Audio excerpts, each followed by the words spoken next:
Great morning, holy brothers and sisters! It is the 4th of Av, and in the Kitzur Likutei Moharan, today's lesson will be called Silent Sages.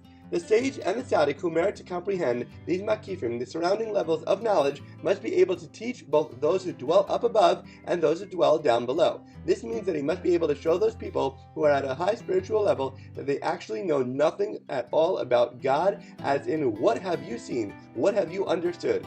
Conversely, he must be able to show those who dwell down below, that is, those people who, because of their sins, literally reside in the earth, in the deepest pits of spiritual decline, that God is still with them, by them, and close to them. He must strengthen and fortify these people so that they do not give up on themselves, God forbid, under any circumstances. The true tzaddik is only called a tzaddik when he has this power to teach both those who dwell up above and those who dwell down below.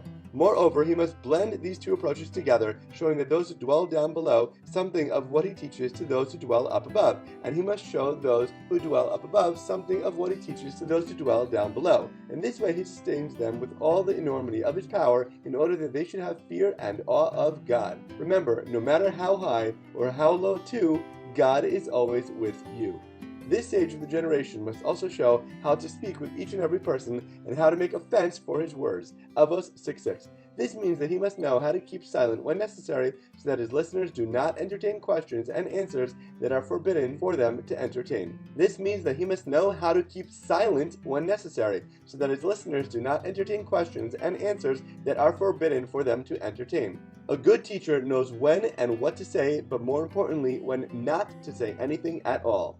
Through the hints and allusions that the true Rav conveys to his students, since when the Rav learns with his students and instills knowledge and fear of heaven in them, there are things that he cannot explain to them explicitly, so he makes offense for his words, and he intimates these things to his students by means of hints, which are associated with the hands, for he gives his students hints and indications with his hands. Then through these hints, livelihood and sustenance are elicited. One may not always be able to express ideas directly, but may still pass over the messages through indirect and hidden stories. A person who wants to draw down livelihood for those people who are dependent on him needs to be a man of valor and not the opposite, what people call a shlim mazelnik, a hapless individual. This is because a person must possess a little bit of dominion, and in turn he'll be able to draw down livelihood and sustenance. Although one may not be arrogant or haughty, in order to bring blessing into his and his family's lives, he needs to be strongly rooted and confident in Hashem and stand strong against the forces of the other side. As always, thank you so much for learning together. If you enjoyed this lesson, please remember to like, comment, share, and borrow. And please God, we'll learn again tomorrow.